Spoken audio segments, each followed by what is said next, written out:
大家好，今日足欢喜吼，请到咱台湾台美人的第三代的囡仔吼，来甲咱讲伊伫暑假的时阵去参加一个训练营的代志吼。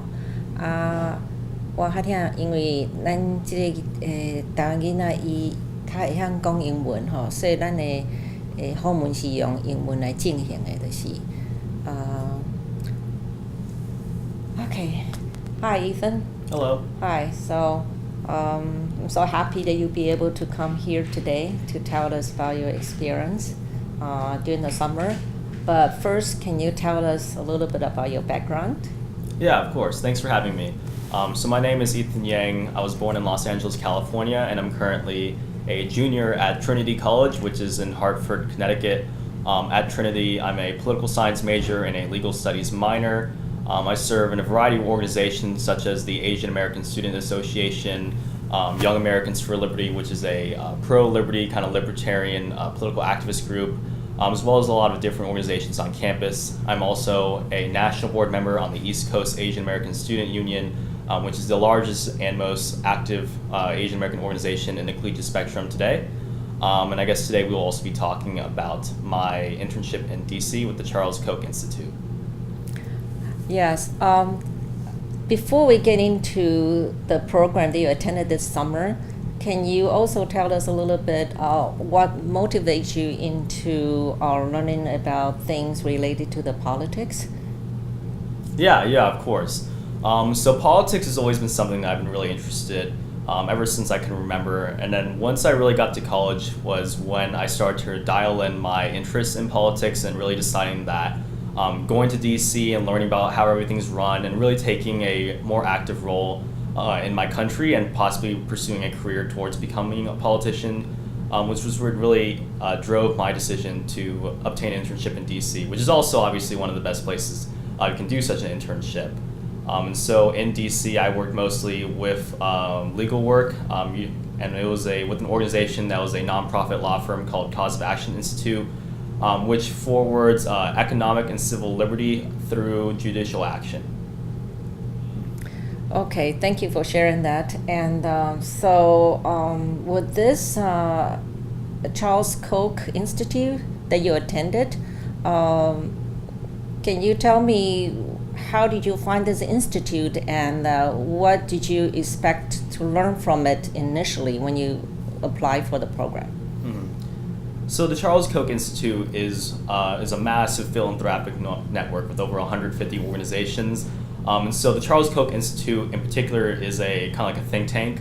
And then my organization I entered with, Cause of Action Institute, is kind of like a recipient of donations and also connected with the larger Koch network. So I found out about the program from my economics professor, who's a huge libertarian, classical liberal professor, very connected within the liberty movement, very connected in libertarian circles. And so the program itself had over like 100 people within it. So it's obviously a very well-known program. Like every school with classical liberal, conservative, moderate Democrats are applying to such a program. So obviously, yeah, very well established. The name Koch is obviously synonymous with politics. And so learning about the program was obviously it was bound to happen, especially with my professor. But yeah, overall, it's just a very large program. Very well run, very well financed, and I hope a lot more people can eventually take part in it.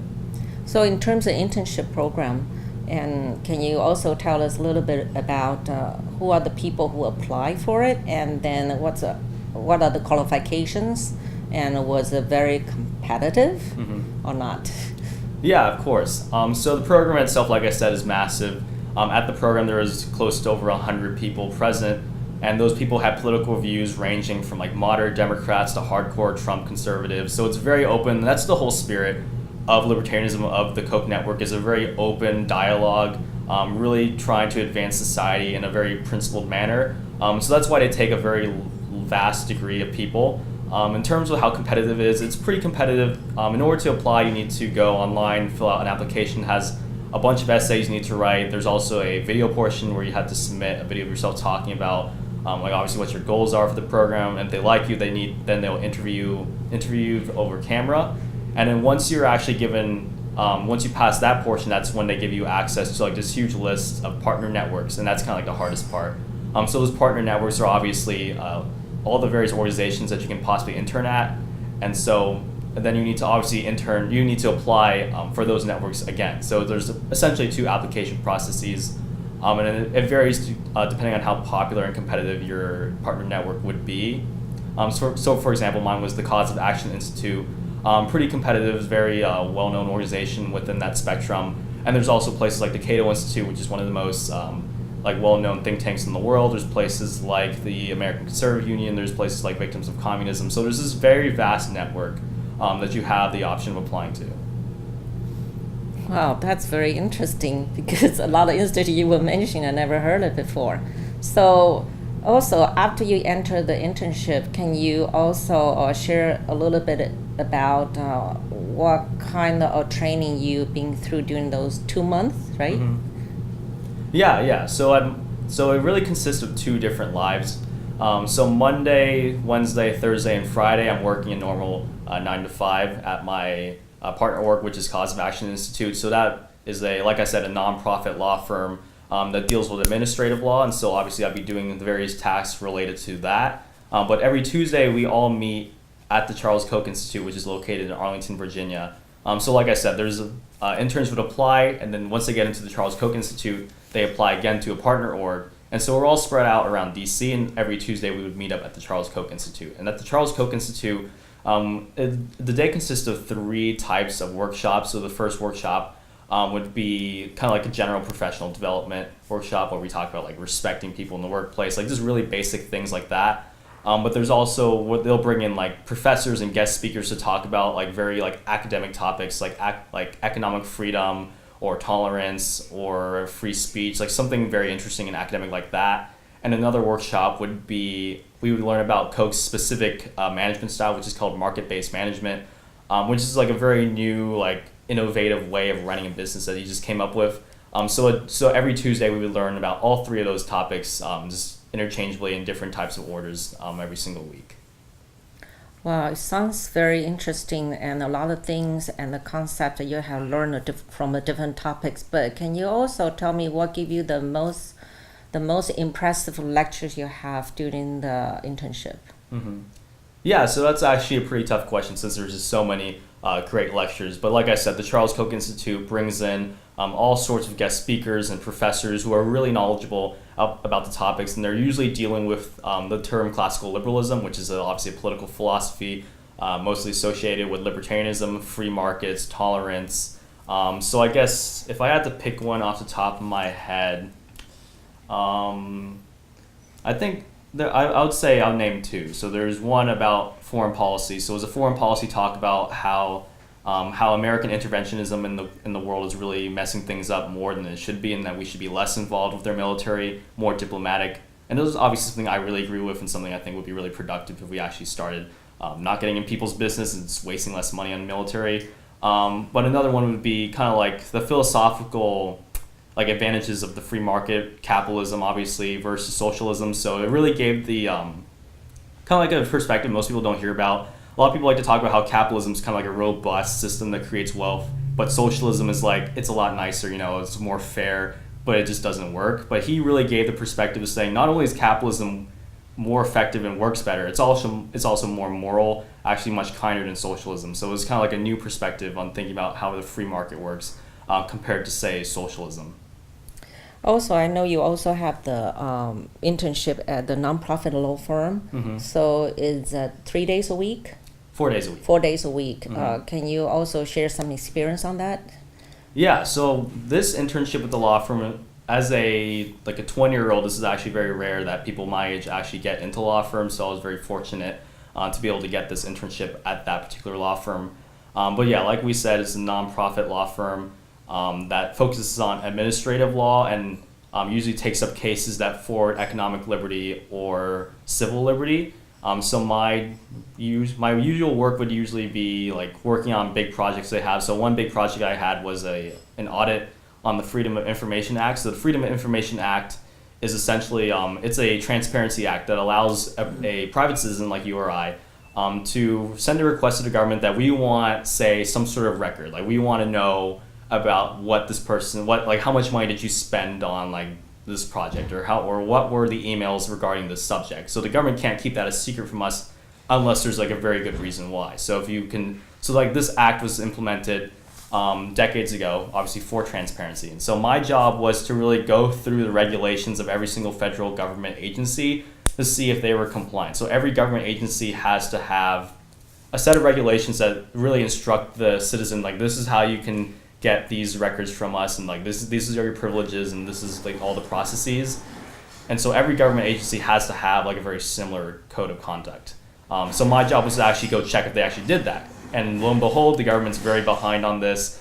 Like there's so many agencies that are really poor on really enacting these policies, or really demonstrating these to the public.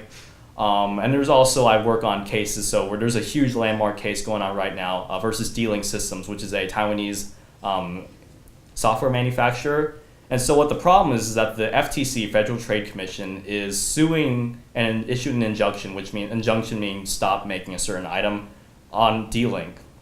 The problem is that the FTC doesn't have any rules saying like whatever they're suing for exists, So essentially our case is that they're suing D-Link for doing something that's not even against the law. And that's a huge problem when it comes to government agencies kind of doing what they want and disregarding the rights of individual citizens and private corporations. And it was really an honor to really work on that case and help forward economic liberty and really stopping the government in its tracks from doing whatever it feels like doing. And obviously like every day is a new project, and it's a very well-run internship program that I was really happy to be part of. So it seems like a very rich program for somebody like you or anybody who will be interested to get into the program. So I'm just kind of curious, are there a lot of attorneys American in the program? Yeah, so attorneys as in? In the internship program, is a lot of Taiwanese Americans in there? Have you met some of them there, or mostly from the other ethnic background? Yeah, so as like there's a stigma about the Libertarian Party and kind of like the conservative right of center movement that it's a very white male movement, which is correct. I was only one of 4 Asian Americans in the program. Like I said, the Libertarian Party, Conservative Party, and like kind of like their whole right of center movement needs a lot more diversity. But yeah, so it was mostly like white men, a lot of white females as well. But as far as minorities go, like we're very much lacking in that respect, and a lot of it goes towards kind of like how the Democratic Party has marketed itself as like the minority party, and how like the libertarians and conservatives have not really done the same tasks. But as far as like the things that we were doing, I think they're very beneficial for society, and it's something I really hope more people of color, more Asian Americans, obviously, and more people in general really hop on and really see it as for something that it is, which is really a very it's a movement really focused on bringing the best for people in society. So from what you say, it's not just for people who may be interested in getting to politics. It could be just say somebody interested in getting to education. Yeah, definitely. So the program itself, like I said, mine was focused on law, focused on policy. So it's obviously very politics related, but there's over 150 different organizations that you can potentially apply to. And so a lot of people there weren't even interested in politics. They're interested in, say, journalism or starting a business or becoming a teacher. One of them was a teacher. So it's essentially not necessarily about being a politician, but being more so an engaged citizen that's very knowledgeable about what's going on and really has an opinion about what's going on, and really applying the ideas of classical liberalism, of liberty, of libertarianism into their daily lives and into potentially being more involved in politics. So it's a very big umbrella. It's more so a kind of like a professional leadership development program that focuses a lot on politics and civic engagement. But yes, I would agree that it's not necessarily just for future politicians. So is there anything else in terms of internship program that you would like to share with us from we just asked you, and anything else you think we left out and you would like to share with us? Yeah, I definitely think being in DC in general is a very eye-opening experience, not just from like the program itself, but from external programs, from going to various events. So for me, I did the program, but I also, like I said, I'm a national board member of the East Coast Asian American Student Union. So a lot of my free time was actually spent doing tasks related to advancing Asian American affairs, not directly related to the program, but definitely related to like I said, my involvement on the national board for the East Coast Asian American Student Union. So in DC, there's all sorts of different organizations, not just my organization, obviously. So on my free time, I was able to go to like workshops and meetups and networking events catered towards more so Asian Americans, and that was a great experience as well. It's not really related to my internship experience, but it was very much helpful to what I want to be doing, and also allowed me to craft a lot of connections and really work on things that are not necessarily related to my internship, but more so to things I'm doing at my school and for my other organizations. Okay, so anyway, thank you for Ethan today to come here to share his experience with the internship, and I hope that's helpful for the Taiwanese American, anybody who will be interested and to apply for the program.